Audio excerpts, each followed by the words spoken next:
비가 추적추적 내리는 어느 오후 낡은 회색 경차 한 대가 강남 고급 아파트의 웅장한 정문 앞에 멈춰 섰다. 화강암으로 지어진 정문 양옆으로는 분수대가 우아한 물줄기를 뿜어내고 있었다. 최신형 외제차들만 드나드는 이 고급 아파트의 정문을 통과하려는 순간 경비원이 황급히 차를 세웠다. 저기요. 잠깐만요. 방문중부터 발급받고 가셔야 합니다. 창문이 내려가면서 70대 중반으로 보이는 노인의 얼굴이 드러났다. 낡은 베이지색 카디건에 구겨진 면바지 차림. 이재영은 초대장을 내밀었다. 아, 커뮤니티 센터 강연 때문에 왔습니다. 경비원은 믿기지 않는다는 듯 초대장을 여러 번 확인했다. 그러곤 고개를 절레절레 흔들며 방문증을 내밀었다. 주차는 저쪽 구석에 하세요. 고급차들 옆은 피해주시고. 이재영은 묵묵히 고개를 끄덕였다. 그의 15년 된 경차는 최신형 외제차들 사이에서 마치 길 잃은 늙은 거북이 같아 보였다. 커뮤니티 센터로 향하는 길은 차가운 시선들로 가득했다. 등산복 차림의 중년 남성들은 그를 스쳐 지나며 얼굴을 찌푸렸고 명품으로 치장한 여성들은 노골적으로 자리를 피했다. 누군가는 요즘은 아무나 다 들어오나 봐라며 귓속말을 했다. 로비에 들어서자 박혜민이 반갑게 달려왔다. 한 선생님, 일찍 오셨네요? 잘 오셨어요. 강연장이 어디냐면요. 그녀의 말은 갑자기 찾아온 복통으로 중단됐다. 죄송하다는 말을 남기고 그녀가 급히 자리를 비운 순간 날카로운 목소리가 들려왔다. 어머, 여기가 어디라고 저런 차림으로. 할아버지, 누구세요?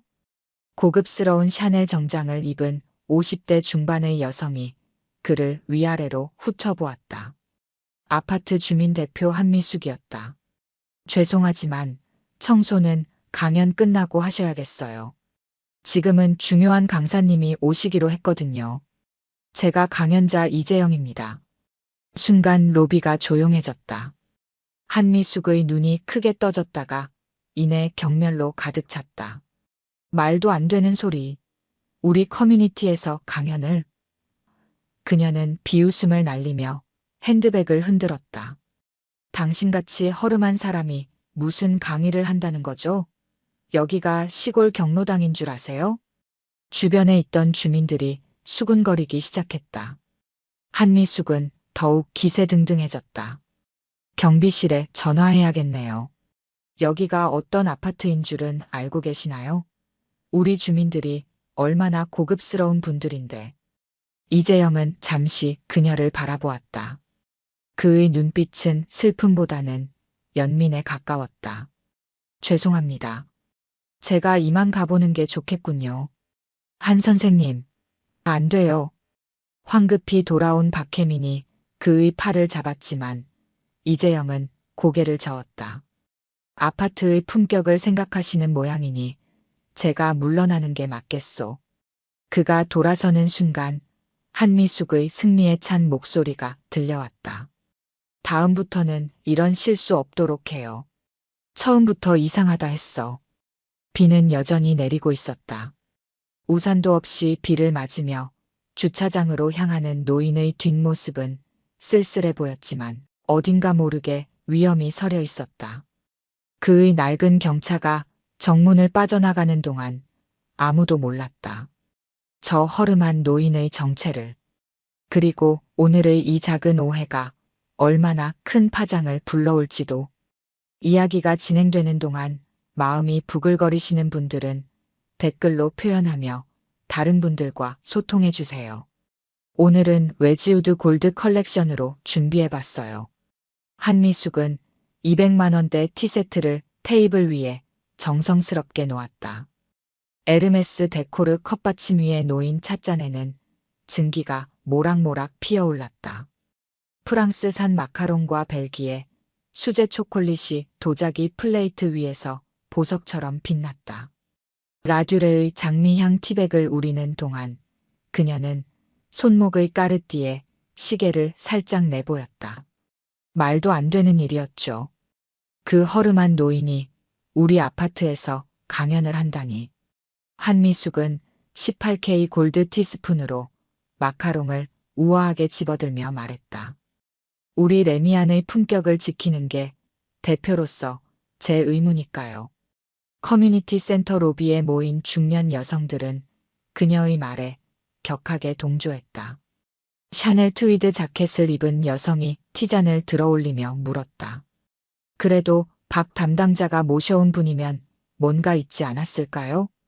에이, 그 박혜민이란 애도 경험이 없어서 그래요. 제가 안 막았으면 큰일 날 뻔했죠. 한미숙은 버버리 스카프를 살짝 매만졌다. 어쨌든 우리 커뮤니티 센터는 수준이 다르니까요.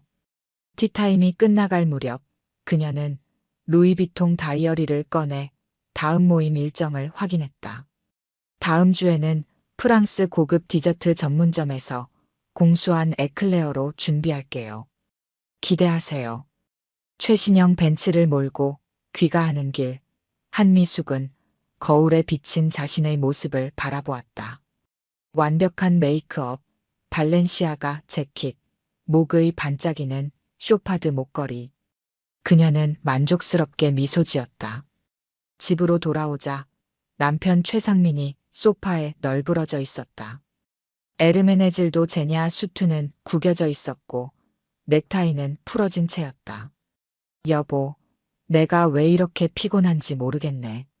그의 얼굴은 핏기 하나 없이 창백했다. 한미숙은 미간을 찌푸렸다. 당신 또 과로했나 봐요. 내일 회사 좀 늦게 가면 안 되나요? 아니, 이건 좀 달라. 가슴이 답답하고 어지러워. 검진도 얼마 전에 받았잖아요. 그녀는 핸드폰으로 골프 예약을 확인하며 대꾸했다. 내일 청담동에서 신상 100 하나 보고 올 건데 너무 호들갑 떨지 말아요. 그로부터 이틀 후 한미숙의 세상이 무너져 내렸다. 사모님, 회장님이 쓰러지셨습니다. 비서의 다급한 전화를 받고 달려간 병원. 중환자실 앞에서 그녀는 의사의 설명을 들어야 했다. 현대의학으로는 파악하기 힘든 증상입니다. 모든 수치가 정상인데도 장기 기능이 급격히 떨어지고 있습니다. 무슨 소리예요? 이게 서울대병원이라는 곳인데. 한미숙의 목소리가 떨렸다. 죄송합니다. 저희도 처음 보는 케이스입니다. 한 달 뒤, 한미숙은 떨리는 목소리로 물었다. 세브란스도 안 되면 이제 정말 끝인가요, 교수님? 서울대병원에서 아산병원으로, 다시 삼성병원으로. 대한민국 최고의 병원들을 전전했지만 남편의 상태는 날이 갈수록 악화되었다. 사모님, 정말 죄송합니다. 의사는 고개를 저었다. 이런 케이스는 처음입니다. 모든 검사 수치는 정상인데 장기가 하나둘씩 기능을 멈추고 있어요. 집으로 돌아오는 차 안에서 한미숙은 통장 잔고를 확인했다. 2달 전만 해도 넉넉했던 숫자들이 병원비로 눈 녹듯 사라지고 있었다. 벤츠 할부금 연체 통지도 왔다. 이제는 차를 팔아야 할지도 모른다. 휴대폰이 울렸다. 평소라면 반가웠을 골프 모임 단체 채팅방이었다. 미수가, 이번 주 모임은 좀 쉬지 그래. 남편 간호하느라 힘들 텐데.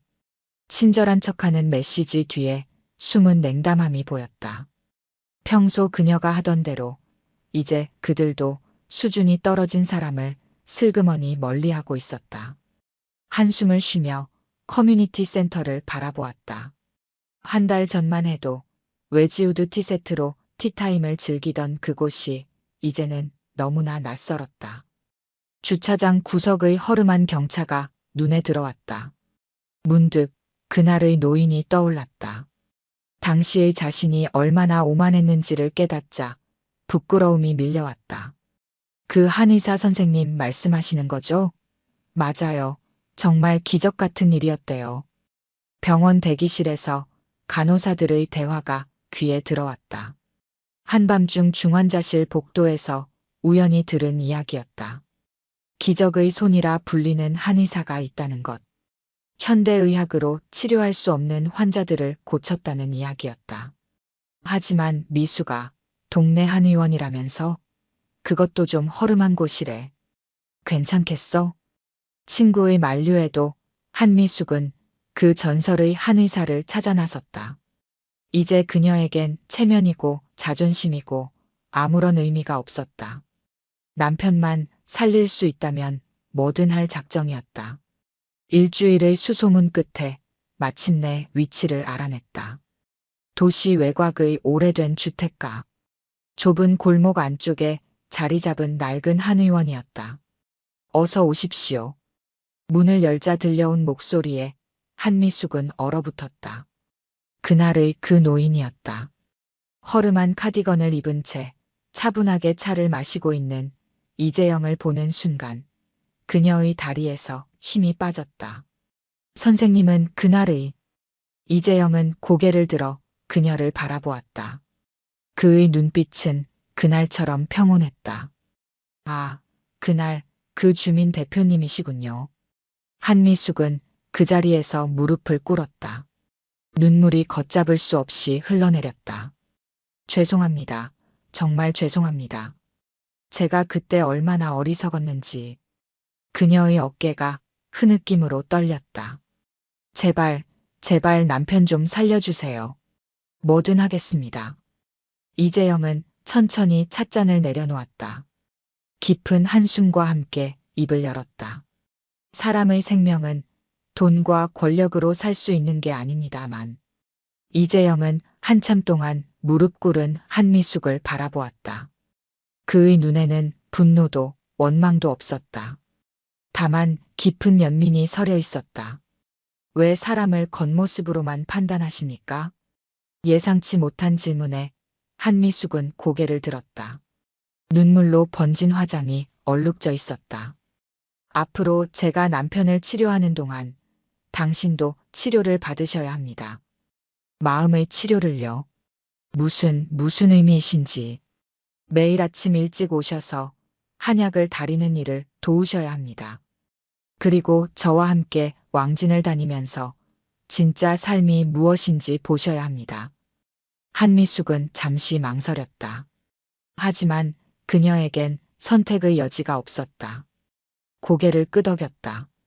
다음 날 새벽 5시 한미숙은 생전 처음으로 한약방 아궁이 앞에 앉아 있었다. 값비싼 블라우스가 연기에 그을렸다. 손에는 처음 잡아보는 부직갱이가 들려 있었다. 불은 이렇게 조절하는 겁니다. 너무 세게 타면 약재가 타버리고 너무 약하면 제대로 다려지지 않아요. 이재영의 가르침대로 불을 조절하는 일은 생각보다 어려웠다. 손이 까맣게 그을리고 등은 온통 땀으로 젖었다. 하지만 이상하게도 마음은 편안했다. 선생님, 이 한약은 남편을 위한 건가요? 아니요. 독거노인을 위한 겁니다. 오늘 왕진 가실 분이죠. 그날 처음으로 한미숙은 이재영을 따라 왕진을 다녔다. 좁은 골목길 끝 단지하 방에 사는 할머니. 병든 몸으로 손자를 키우는 할아버지. 교통사고로 하반신이 마비된 청년. 그들에게 이재영은 한약만이 아닌 따뜻한 말 한마디, 진심 어린 위로를 건넸다. 한편 이재영은 양방과 병행한 치료도 시작했다. 이재영은 먼저 주치의들과 긴 논의를 가졌다. 양방 치료는 계속 유지하되 제가 처방하는 한약과 침술로 보완하겠습니다. 약재 성분을 모두 기록해 드릴 테니 혹시 있을 수 있는 양약과의 상호작용도 검토해 주시지요. 의료진들은 처음엔 의구심을 보였지만 이재영의 전문적인 설명에 곧 신뢰를 보냈다. 그들은 매일 아침 회진 시간에 함께 최상민의 상태를 체크했다. 이재영은 매일 새벽 정성스레 달인 한약을 병실로 가져왔다.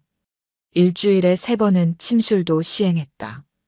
중환자실의 각종 모니터링 장비들 사이에서 그의 손놀림은 마치 실과 바늘로 섬세한 자수를 놓듯 정교했다.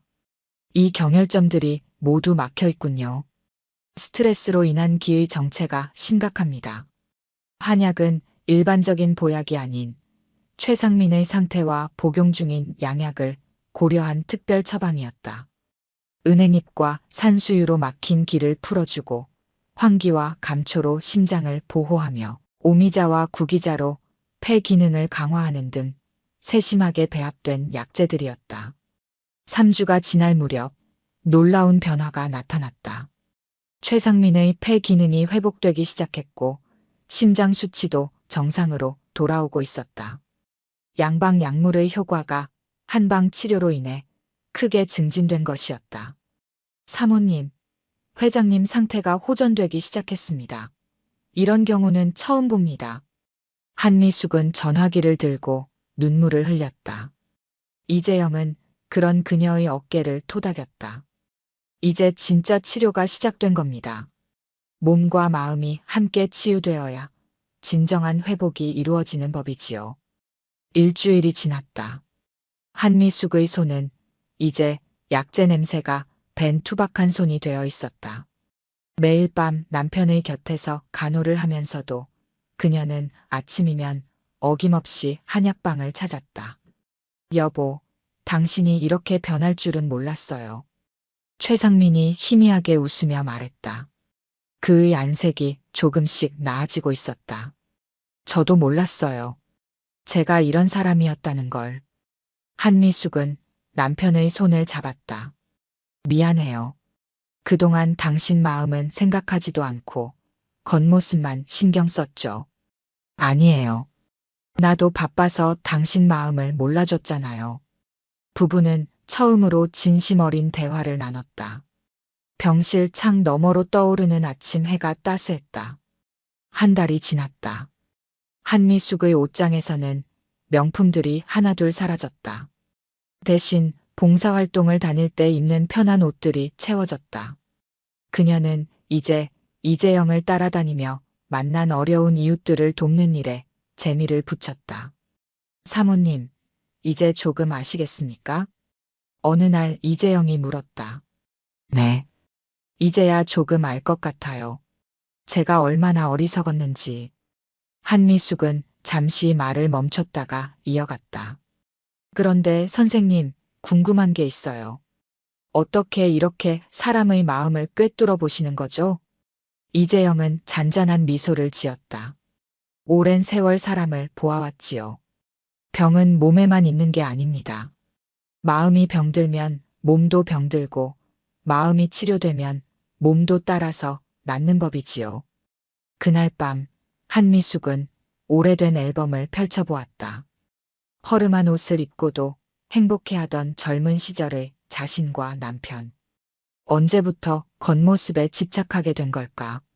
그동안 잃어버렸던 진정한 행복이 무엇인지 조금씩 되찾아가는 기분이었다. 2달이 지났다. 최상민의 병실에는 따스한 햇살이 가득했다. 놀랍게도 그는 이제 휠체어를 타고 병원 정원을 산책할 수 있을 만큼 회복되어 있었다. 도저히 믿을 수 없는 일입니다. 주치의는 검사 결과지를 들여다보며 고개를 절레절레 흔들었다. 모든 수치가 정상으로 돌아오고 있어요. 마치 마법 같습니다. 한미숙은 남편의 휠체어를 밀며 미소 지었다. 이제 그녀의 얼굴에는 화장기 하나 없었지만 건강한 생기가 넘쳤다. 매일 새벽 한약을 다리고 왕진을 다니며 생긴 자연스러운 아름다움이었다. 여보, 이제 퇴원하면 뭐부터 하고 싶어요? 글쎄요. 최상민은 잠시 생각에 잠겼다. 그동안 우리가 못해본 것들이 참 많죠. 함께 시장도 가고 동네 맛집도 찾아다니고. 한미숙은 남편의 어깨를 꼭 껴안았다. 예전에는 상상도 못했을 소소한 행복들이 이제는 그토록 소중하게 느껴졌다. 아파트 주민들은 한미숙의 변화를 믿을 수 없다는 듯 바라보았다. 까르띠에 시계 대신 수수한 가죽 시계를 차고 샤넬 백 대신 에코백을 메고 다니는 그녀의 모습은 낯설기만 했다. 미숙 씨, 요즘 어쩐 일이에요? 늘 보던 그 명품들은 다 어쩌고? 티타임 모임에서 만난 친구들이 물었다. 다 정리했어요. 대신 복지관에 기부했죠. 한미숙은 평온한 미소를 지었다. 이제야 진짜 행복이 뭔지 알 것 같아요. 주민들은 그녀가 무슨 말을 하는지 이해하지 못했다. 하지만 한미숙은 더 이상 신경 쓰지 않았다. 그녀에겐 이제 더 중요한 일들이 있었다. 매주 토요일 그녀는 이재영과 함께 왕진을 다녔다. 처음에는 단순히 따라다니는 것으로 시작했지만 이제는 할머니들의 혈압을 재고 아픈 어르신들의 말동무가 되어주는 일이 익숙해져 있었다. 사모님, 이제 제자가 되시겠습니까? 어느 날 이재영이 불쑥 물었다. 한미숙은 놀라 그를 바라보았다. 전 아무것도 모르는데요. 사람의 마음을 이해하는 법을 아시잖습니까? 그게 바로 치료의 시작입니다. 그때였다. 한의원 문이 열리며 낯익은 얼굴들이 들어왔다. 한의학회 회장과 여러 교수들이었다. 그들은 이재영을 보자 공손히 고개를 숙였다. 선생님, 이번 학회 특강 꼭 와주셔야 합니다. 후학들이 선생님의 가르침을 간절히 기다리고 있습니다. 한미숙은 당혹스러운 표정으로 상황을 지켜보았다. 허름한 동네 한의원에 모인 한의학계 최고 권위자들. 다들 매체에서 한 번씩은 본 적 있는 유명한 사람들이었다. 그들이 이재영에게 보이는 경외심 어린 태도는 충격적이었다. 이게 도대체 어떻게 된 일이에요? 이재영은 평소와 다름없는 잔잔한 미소를 지었다. 제가 그때 말씀드렸지요. 겉모습으로 사람을 판단하지 말라고. 뒤늦게 깨달은 한미숙의 얼굴이 하얗게 변했다. 그가 바로 한의학의 살아있는 전설이라 불리는 이재영 박사였다. 수많은 난치병 치료 사례로 기적의 명의라 불리는 그 의사였다. 하지만 왜 이런 작은 동네 한의원에서 화려한 곳에 있다고 해서 더 좋은 의술을 펼칠 수 있는 건 아닙니다. 이재영은 창밖을 바라보며 말을 이었다. 진정한 치료는 환자의 몸과 마음을 함께 보살필 때 이뤄지는 법이지요. 그러려면 의사도 겸손한 마음을 가져야 합니다. 한미숙의 눈에서 눈물이 흘러내렸다. 그제야 그가 자신에게 가르치려 했던 것들이 무엇인지 완전히 이해할 수 있었다. 선생님, 저는 계속 실수만 저지르네요. 저를 용서해 주세요. 용서할 것이 없습니다. 당신은 이미 충분히 변화했으니까요. 다음 날 최상민은 드디어 퇴원했다. 의료진들은 이런 빠른 회복이 기적이라고 했지만 한미숙은 알고 있었다. 이것은 단순한 기적이 아닌 진정한 마음의 치료가 가져온 결과라는 것을. 더 이상 호화로운 생활도 허례허식도 필요 없었다. 이제 이 부부에겐 서로에 대한 이해와 사랑이 가장 중요했다. 한 달 후 아파트 커뮤니티 센터에는 특별한 소식이 전해졌다. 주민대표 한미숙이 소외된 이웃을 위한 의료 봉사 프로그램을 시작한다는 것이었다. 미숙아, 당신 정말 변했구나. 예전에 친구들이 놀라워했지만 한미숙은 더 이상 그들의 시선을 신경 쓰지 않았다. 그녀에겐 이제 더 큰 꿈이 있었다. 이재영 선생의 제자가 되어 진정한 치료의 의미를 배우는 것. 그리고 그 가르침을 다른 이들과 나누는 것. 사람은 누구나 변할 수 있습니다. 중요한 건 진심이지요. 이재영의 마지막 말은 그녀의 가슴 깊이 새겨졌다. 낡은 한의원 앞에 서서 한미숙은 새로운 미래를 그려보았다. 이제 그녀는 진정한 행복이 무엇인지 알았다.